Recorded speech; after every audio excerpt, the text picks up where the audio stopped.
¿Cuál es la providencia de Dios encerrada en el mensaje de la cruz? ¿Quién es Dios? ¿Por qué creó el cielo y la tierra? ¿Por qué plantó el árbol de la ciencia del bien y del mal en el huerto del Edén? ¿Quién es Jesucristo y por qué Él es el único Salvador de la humanidad?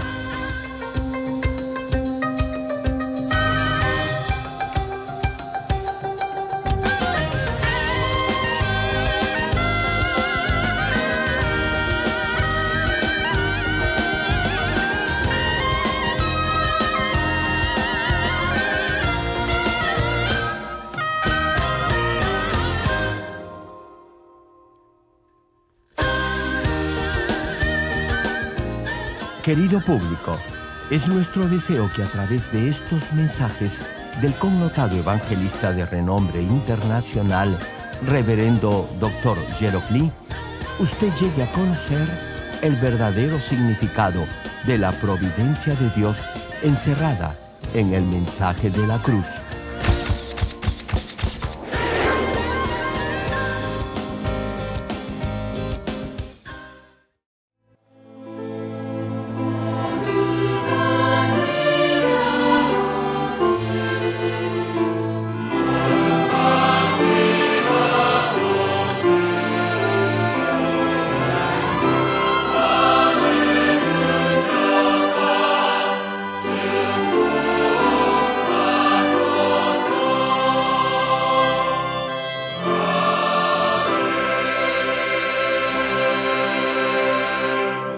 El pasaje bíblico de hoy, Primera de Corintios capítulo 2, versículos 6 al 9.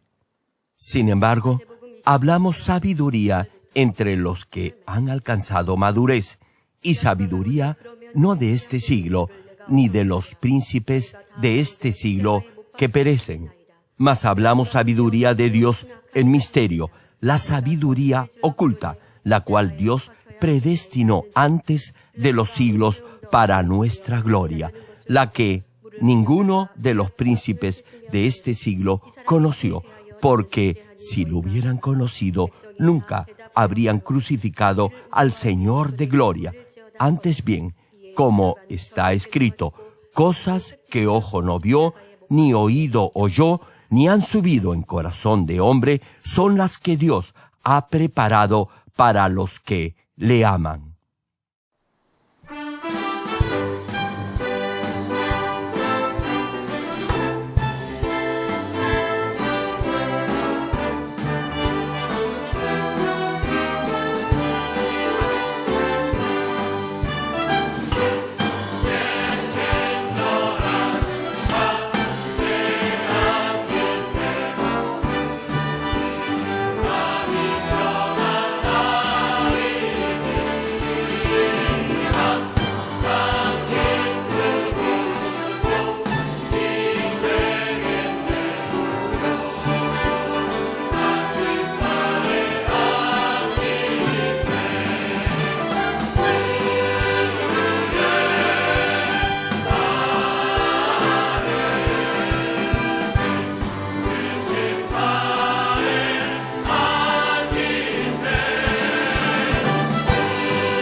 Amados hermanos en Cristo y estimado público, esta es la sexta prédica del mensaje de la cruz. En la última prédica les expliqué por qué Dios puso el árbol de la ciencia del bien y del mal en el huerto del Edén. Les dije que Dios lo hizo para que el hombre fuera verdaderamente feliz. Si el ser humano no conociera el infortunio y la desgracia, tampoco podría apreciar la felicidad. Solamente después de experimentar la tristeza, el dolor y el infortunio, podrá darse cuenta del verdadero valor de la felicidad y ser agradecido por ello. Les cuento algo. En una ocasión, un hermano había perdido la vista debido a cierta sustancia venenosa. No podía ver nada, pero después que oré por él, recuperó la visión. Me dijo que ahora podía entender lo asfixiante que es la vida para los ciegos. Hermano, en verdad no estará realmente agradecido de poder ver debido a que siempre lo ha podido hacer. Sin embargo, los que son ciegos no pueden ver todo lo hermoso que hay en este mundo: el arco iris, el sol, la luna, las nubes y todo lo demás. Qué triste debe ser eso. Si hay alguien aquí que esté escuchando este servicio y no puede ver, espero que al recibir la oración de sanidad con fe al final de esta prédica, Dios responda a la petición de su corazón y le devuelva la vista. Como les decía, si ha pasado por esa experiencia de no ver, luego podrá estar agradecido de poder hacerlo. Dios puso el árbol de la ciencia del bien y del mal en el jardín del Edén para que el hombre experimentara la relatividad, y lo puso junto al árbol de la vida. Dios ubicó estos dos árboles que contenían el concepto mismo de la relatividad de la vida y le explicó a Adán el significado de cada uno de ellos.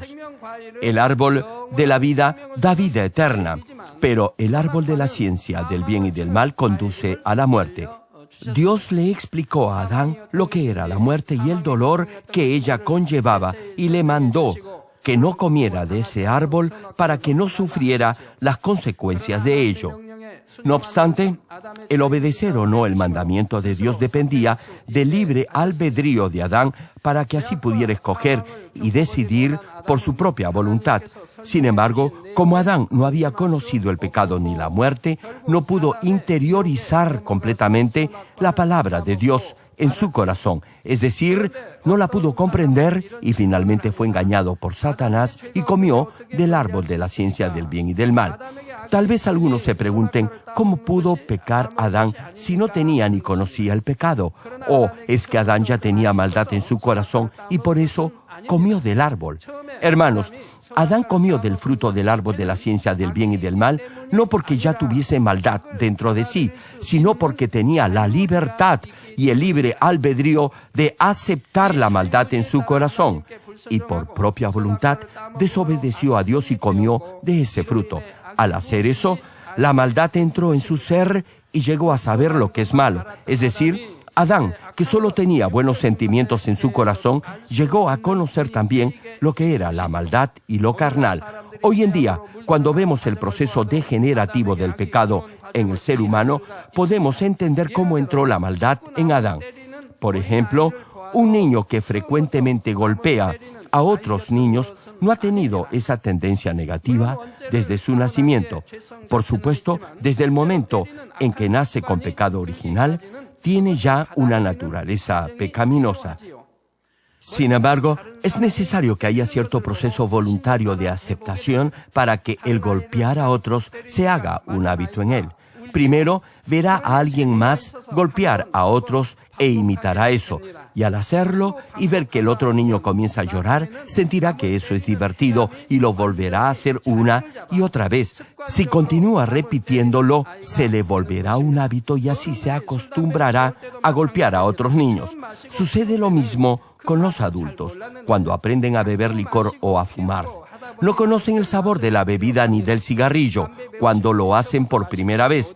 Incluso ni les gusta, pero como continúan haciéndolo, llegan a agarrarle el gusto. Le preguntó, ¿acaso el cigarrillo le gustó desde el principio? Tal vez se mareó. tosió y no se sintió bien la primera vez. Probablemente habrá pensado, ¿por qué fuma la gente? No obstante, como sus amigos fumaban, usted los imitó y finalmente le cogió el gusto al cigarrillo. Si desarrolla un hábito y le agarra el gusto, entonces no podrá controlarlo, se volverá un adicto. Lo mismo sucede con el alcohol. A pesar que el licor no es de ningún provecho para el cuerpo, una vez que lo beba 1 o 2 veces y el alcohol comience a estimularlo, se volverá adicto a él. Incluso llegará a un estado en el que no podrá controlarse. Su cuerpo también se debilitará y habrá efectos secundarios. Y si continúa haciéndolo, no podrá dejarlo y se volverá alcohólico.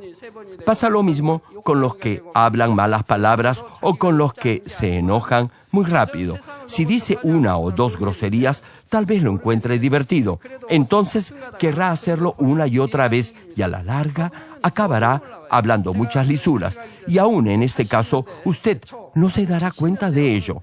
No sé mucho sobre lisuras. Sin embargo, algunas veces puedo ver esto y realmente me quedo muy sorprendido. Antes de inaugurar nuestra iglesia, a comienzos de los años 80 o en los 70, las malas palabras eran diferentes a las actuales. Incluso ahora entre amigos se saludan y se despiden con groserías. Sería ilustrativo que les dijera algunas de esas malas palabras de mi época, pero no las puedo pronunciar. Nunca lo hice. De cualquier forma, los muchachos en la actualidad se saludan y se despiden con lisuras. Es lo mismo con la mentira. Si miente 1 o 2 veces y engaña a otros, eso al principio quizás lo divierta. Luego ya mentirá porque le conviene. Entonces la mentira se volverá un hábito en usted. Y lo peor es que ni siquiera se dará cuenta que está mintiendo. Por eso, si alguien le dice que no mienta, usted a su vez le preguntará ¿cuándo ha mentido? Usted miente todo el tiempo y, sin embargo, no se da cuenta de ello. Si usted es una de esas personas, por favor, le ruego, corríjase y no vuelva a mentir. Es lo mismo cuando uno se molesta o se irrita. Si lo hace 1 o 2 veces, lo hará cada vez con más frecuencia. Al final, se volverá un hombre amargado que se irritará por cualquier cosa. Sucede lo mismo con la cólera. Si se disgusta y alguien le pregunta por qué está enojado, usted le responderá que no se ha enojado, que ha hablado en voz alta porque la otra persona no entendía lo que quería decir. Interpretará a su favor el hecho de haberse enojado. No obstante, para los demás, su reacción será muy dura. Hermanos, es muy desagradable enojarse y alterarse a cada rato. En especial, las hermanitas deben saber que si se disgustan, a menudo les van a salir horribles arrugas en su rostro. Así que, por favor, no se enojen ni se disgusten. Solo así llegarán a ser hijos santos de Dios. Como les decía, si continúan practicando esos pecados, entonces esos pecados se enraizarán en sus corazones y se harán un hábito en usted. Estimado público, una pregunta. ¿Sabe usted cuál fue el resultado del pecado del hombre al ceder a la tentación de la serpiente y comer del fruto del árbol de la ciencia del bien y del mal? Como lo declaró Dios, ciertamente morirás, el hombre tuvo que enfrentar la muerte, es decir, su espíritu murió, ya no tuvo más comunión con Dios y se convirtió en esclavo del diablo y de Satanás. Romanos capítulo 6, versículo 16 menciona: ¿no sabéis que si os sometéis a alguien como esclavos para obedecerle, sois esclavos de aquel a quien obedecéis, sea del pecado para muerte o sea de la obediencia para justicia? Hermanos, por favor escuchen bien la Escritura, sea del pecado para muerte. Si obedece al pecado, estará obedeciendo al diablo, quien controla y rige sobre los que pecan. Por lo tanto, el resultado es la muerte, que es el infierno. Continúa el pasaje, o sea, de la obediencia para justicia. Si obedece a Dios y al Señor, al final llegará a ser justo y santo, obtendrá la vida eterna en el reino de los cielos. Como he dicho, Adán obedeció al pecado, por eso se convirtió en esclavo del diablo, el gobernante del poder de las tinieblas. Al hacer eso, Adán tuvo que entregarle toda la autoridad que Dios le había dado. Génesis capítulo 1, versículo 28 cita: y los bendijo Dios y les dijo, fructificad y multiplicaos. Dios le está hablando a Adán y a Eva. Continúa el pasaje: llenad la tierra y sojuzgadla y señoread en los peces del mar, en las aves de los cielos y en todas las bestias que se mueven sobre la tierra. Como está escrito, el primer hombre, Adán, tenía la autoridad para señorear y gobernar sobre todas las cosas. Sin embargo, desde que Adán se hizo esclavo del diablo, toda su autoridad como señor de toda la creación fue transferida al diablo. Podemos confirmar este hecho en Lucas capítulo 4, versículo 6. Este pasaje nos narra que mientras le estaba mostrando todos los reinos de la tierra, el diablo le dijo a Jesús, y le dijo el diablo, a ti te daré. Es decir, el diablo daría a Jesús. Prosigue el versículo, toda esta potestad y la gloria de ellos, es decir, la autoridad que el diablo tenía. Continúa la cita, porque a mí me ha sido entregada y a quien quiero la doy. Hermano, en el principio, Dios no dio esta autoridad al diablo. Alguien más debió habérsela dado. Un ejemplo, digamos que usted me ha dado un libro. Ahora, ese libro es mío, y como es mío, se lo puedo dar a quien yo quiera. Por eso dice el pasaje, porque a mí me ha sido entregada y a quien quiero la doy. Satanás estaba tentando a Jesús diciéndole que si se postraba delante de él, le daría su autoridad. En un principio, el diablo no tenía la autoridad sobre todos los reinos del mundo. Después le fue entregada. Es decir, Adán se la transfirió. Dios le dio esa autoridad a Adán y Adán la perdió en favor del diablo. El diablo ha incentivado al ser humano a caer más y más en el pecado y la maldad. Así, luego de la desobediencia de Adán, se hicieron esclavos del pecado. Con el tiempo, el corazón del hombre se volvió cada vez más y más malvado y el mundo se llenó más y más de pecado. Satanás ha traído y traerá más pobreza, llanto, tristeza y dolor a todos aquellos que viven en el pecado y finalmente los llevará al infierno, esto es, a la muerte eterna. Amados hermanos en Cristo, la pregunta es, ¿ahora qué debe hacer el hombre? ¿Tendrá que permanecer siendo esclavo del diablo toda su vida y finalmente ir al infierno? Si Dios hubiese deseado que el hombre fuera al infierno, Él, sabiéndolo todo, en primer lugar, no lo hubiera creado. Además, no hubiera puesto el árbol de la ciencia del bien y del mal en el jardín del Edén para que el hombre fuera cultivado en esta tierra. La voluntad de Dios al crear al hombre es guiarlo al eterno reino de los cielos, luego de haber sido cultivado y de conocer la relatividad de las cosas en este mundo. Pero aun cuando experimente todo esto, no podrá entrar al reino de los cielos si vive en el pecado. Dios, incluso sabiendo, antes de planear el cultivo del ser humano, que Adán comería del fruto del árbol de la ciencia del bien y del mal, preparó también desde ese mismo momento el camino para la salvación de toda la humanidad. Ese camino es nuestro Señor Jesucristo. Espero que, a través de este mensaje, comprendan en forma clara que Jesucristo es el único camino para ser salvo. Oro en el nombre del Señor para que puedan recibir a Jesucristo como su único Salvador y así entrar al reino de los cielos.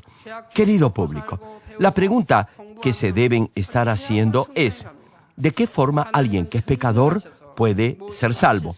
Más aún, si se tiene en cuenta que el hombre nace en pecado, come, vive, aprende, estudia y crece y se desarrolla en el pecado. Si Dios puede hacerlo todo, ¿no podría acaso perdonar incondicionalmente a todos los pecadores, destruir al diablo y salvar a toda la humanidad, y así no habría necesidad del cultivo del ser humano?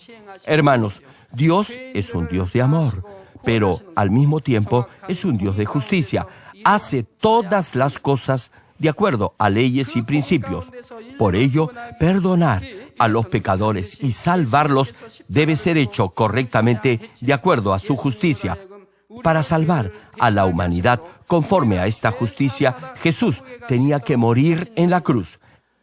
Al llevar Jesús todos nuestros pecados, Dios nos pudo perdonar y así el camino al reino de los cielos fue abierto para todos los que creen en el Señor. Si Dios solo fuera amor y no fuera justo, todo el orden de este mundo colapsaría.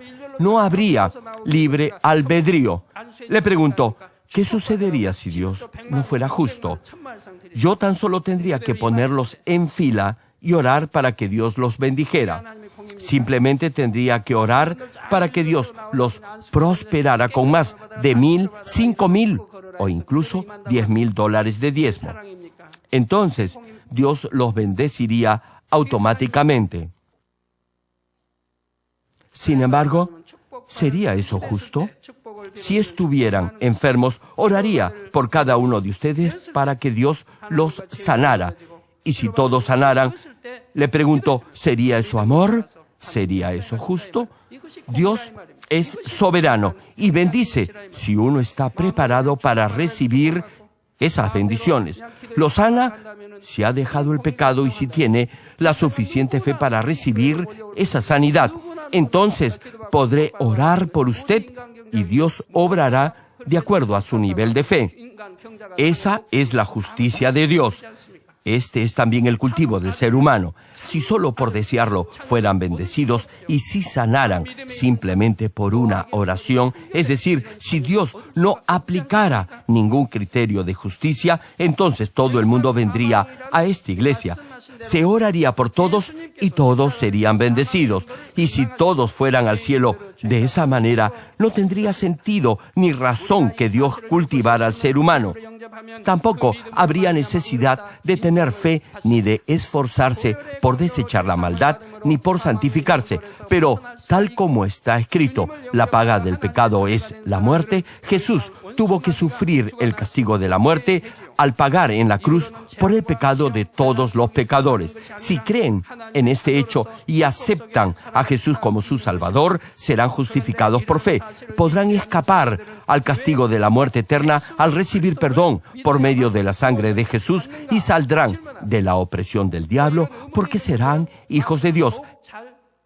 Entonces, Dios los podrá bendecir y podrán vivir una vida en victoria superando toda prueba y dificultad. Quizás los que no creen en el Señor se preguntarán, ¿por qué solo se puede ser salvo creyendo en Jesucristo? Los que tengan esta clase de duda, por favor escuchen atentamente. Se dice que hay muchas religiones y se cuestiona cuando afirmamos que Jesús es el único Salvador.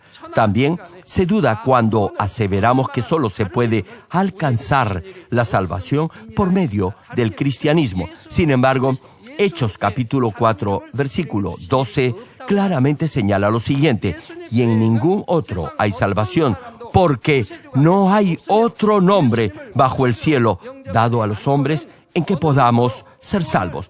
Sí, hermanos, Dios dice que no ha dado otro nombre, sino solo el nombre de Jesucristo para ser salvos. ¿Cuántos dicen amén? Ningún otro, sino solo Jesús, puede ser el Salvador. Y si no acepta a Jesucristo como su Salvador, no podrá ser salvo. La pregunta es, ¿por qué Jesús es nuestro único Salvador? Jesús es nuestro único Salvador porque reúne las condiciones necesarias para hacerlo y porque, tal como hay leyes en este mundo, cumple también con las leyes del reino espiritual. Sea que el hombre vaya al infierno o reciba perdón y salvación, ambas cosas se cumplen por leyes en el mundo espiritual.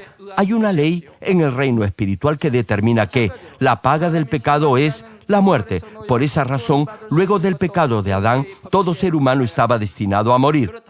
Al pecar, Adán se convirtió en esclavo del diablo porque hay una ley del reino espiritual que establece que si os sometéis a alguien como esclavos para obedecerle, sois esclavos de aquel a quien obedecéis.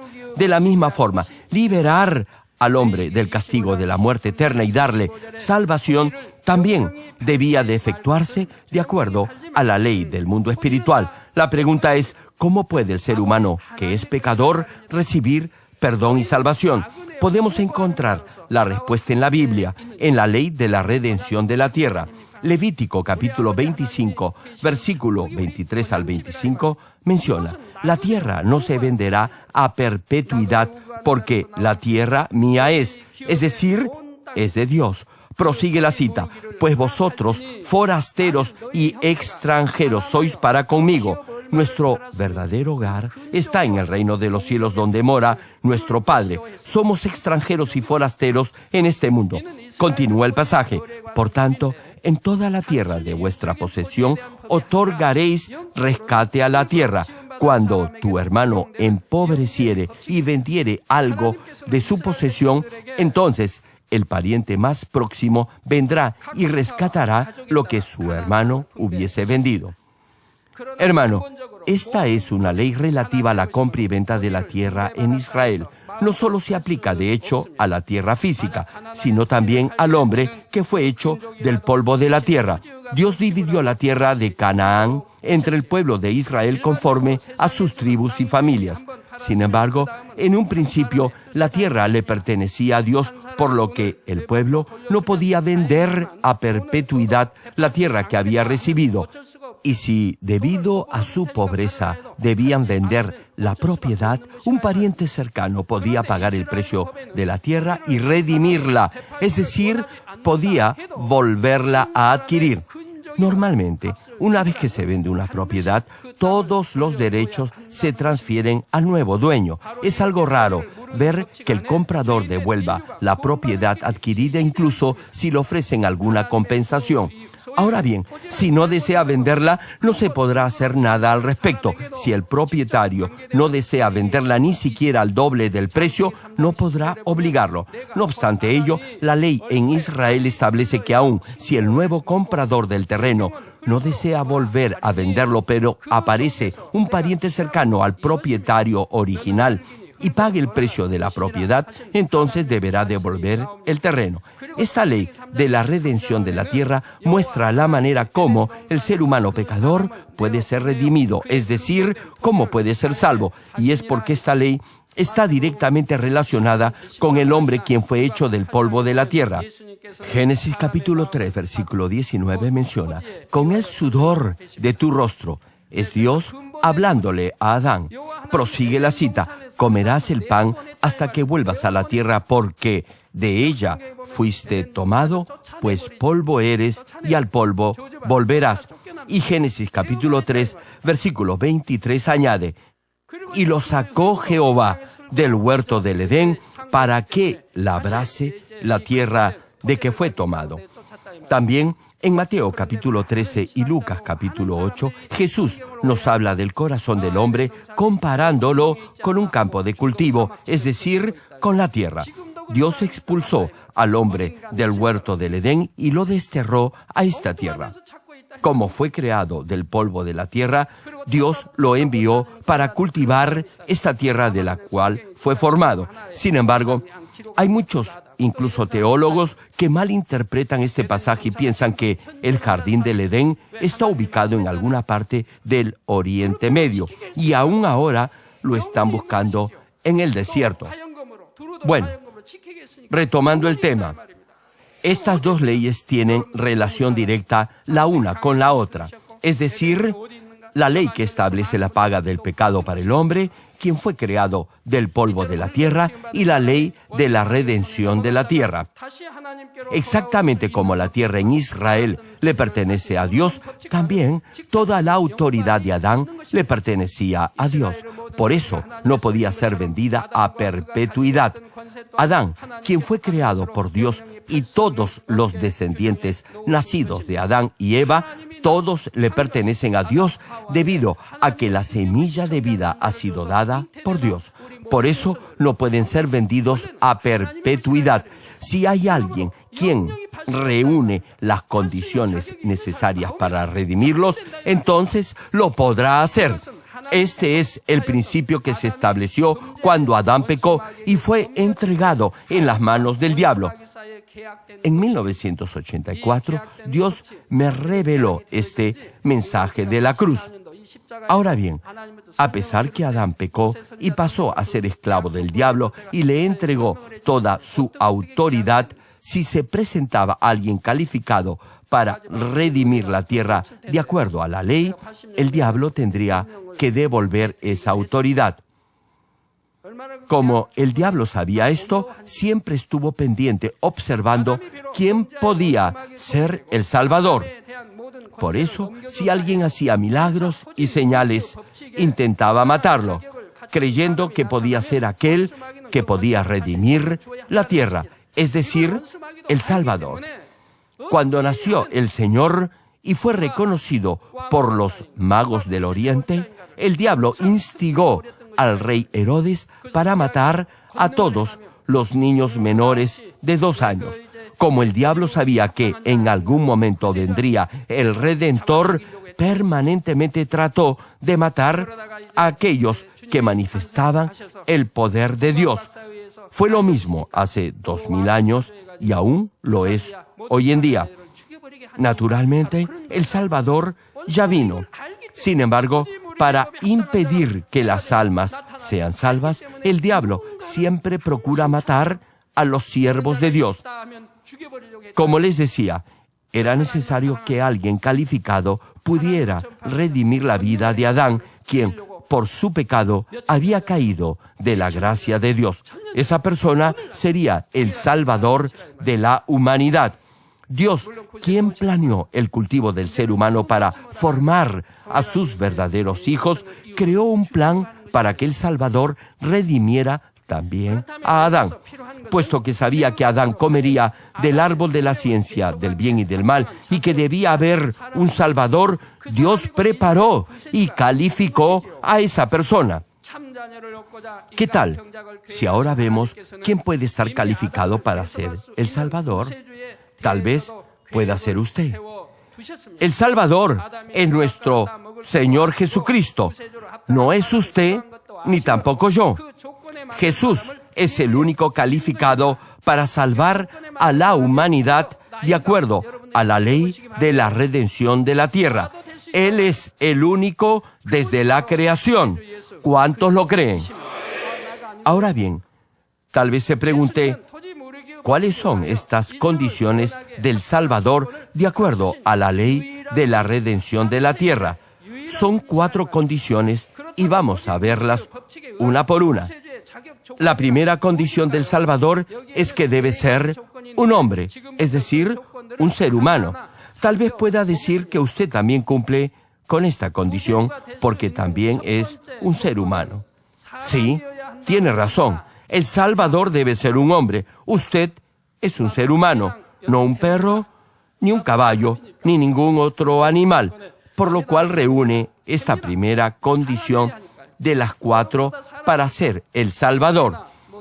Como lo establece la ley de la redención de la tierra en Levítico, capítulo 25, versículo 25, que señala, cuando tu hermano empobreciere y vendiere algo de su posesión, entonces el pariente más próximo vendrá y rescatará lo que su hermano hubiese vendido.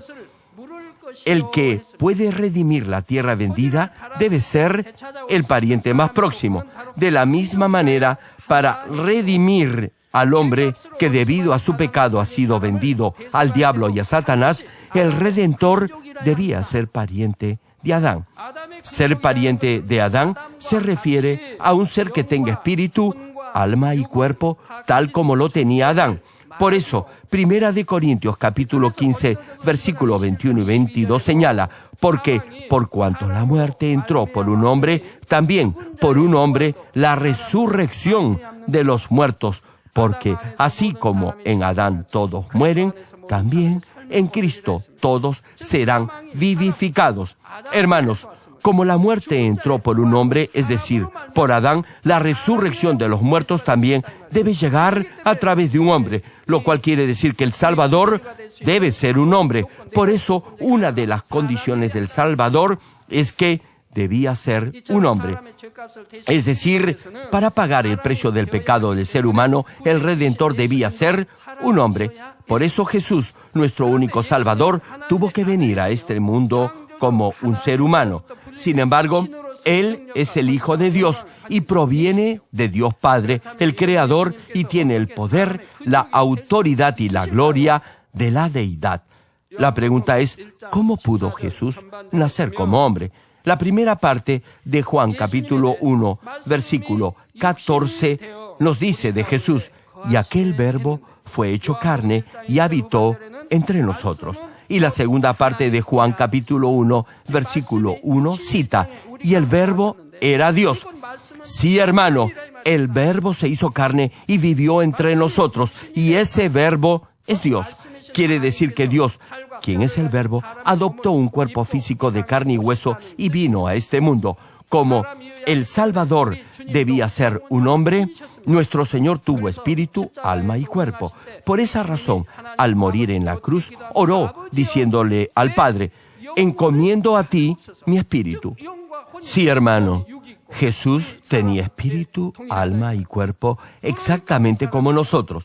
Por eso, aun cuando fue concebido por el Espíritu Santo, es pariente de todos nosotros. ¿Me dejo entender, hermanos? Lo que les estoy diciendo está directamente relacionado con su vida, así que deben entenderlo claramente para que nadie pueda engañarlos. Jesús nació del vientre de una mujer y creció hasta llegar a ser hombre para redimir a la humanidad de sus pecados. Y como todo ser humano, tuvo necesidad de dormir, de comer, sintió sed, gozo y tristeza. Lo podemos leer en la Biblia. Jesús se quedó dormido en una barca, comió y también tuvo sed y pidió agua. Se alegró, se afligió y lloró en más de una ocasión. Asimismo, cuando fue azotado y colgado en la cruz, se desangró y sintió dolor. Tal vez se pregunte si históricamente hay evidencias de la existencia de Jesús. Claro que sí las hay.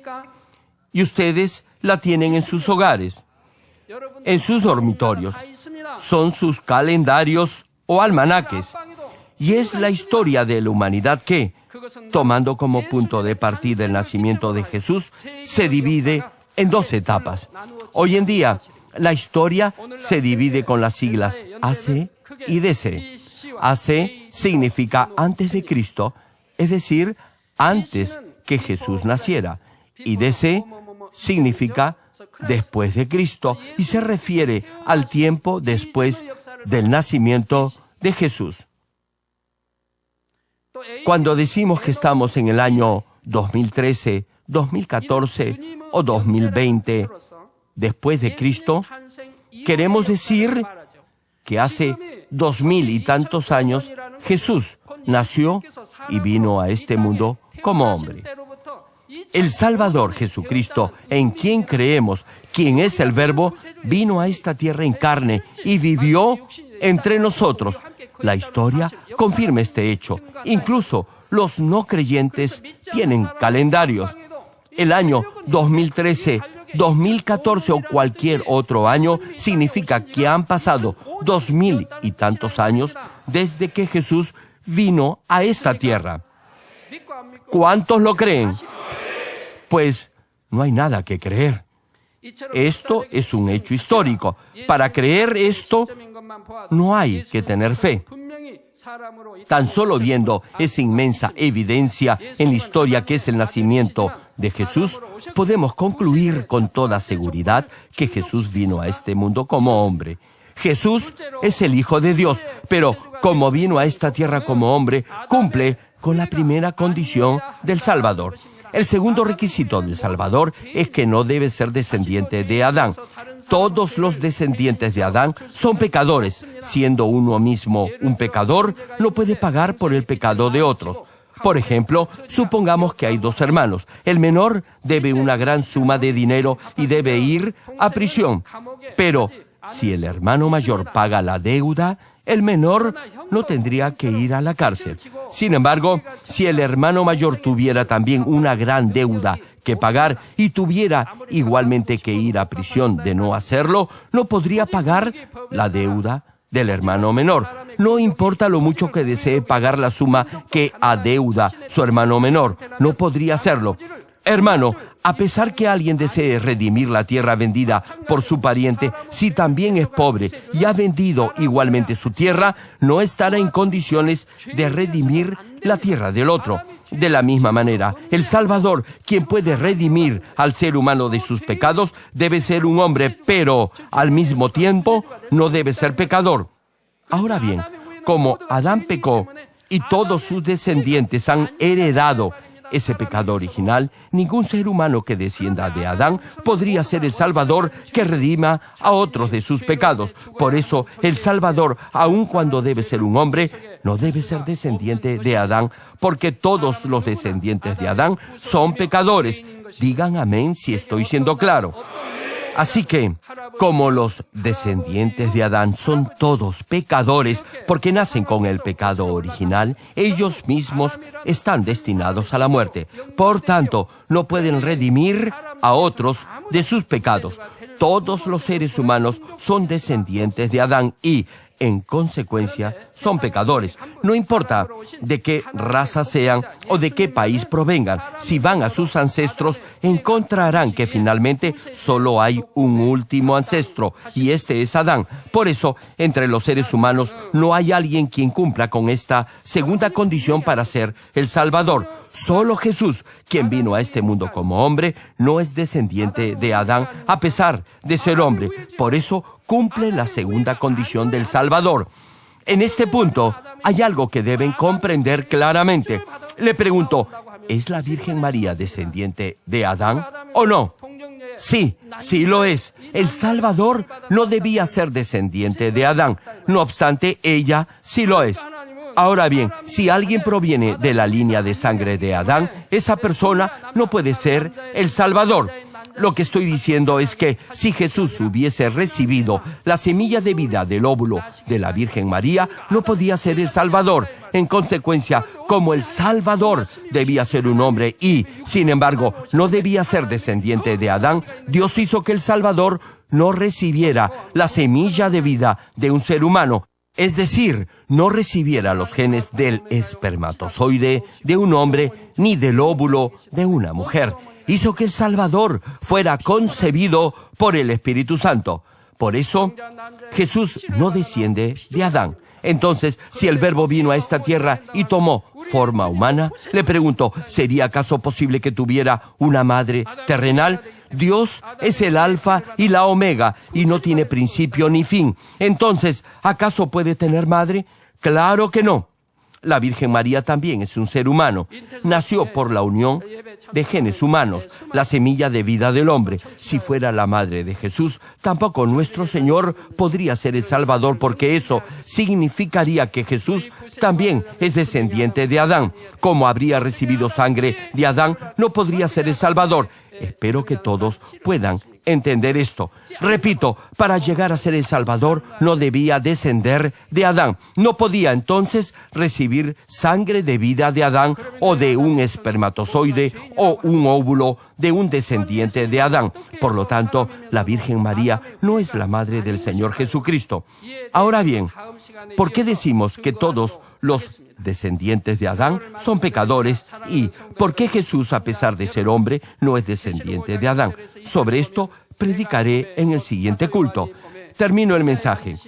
Amados hermanos en Cristo y estimado público, Apocalipsis, capítulo 5, versículo 1 y 2 dice, y vi, relate el apóstol Juan. Continúa la cita, en la mano derecha del que estaba sentado en el trono, un libro escrito por dentro y por fuera, sellado con 7 sellos, y vi a un ángel fuerte que pregonaba a gran voz, ¿quién es digno de abrir el libro y desatar sus sellos?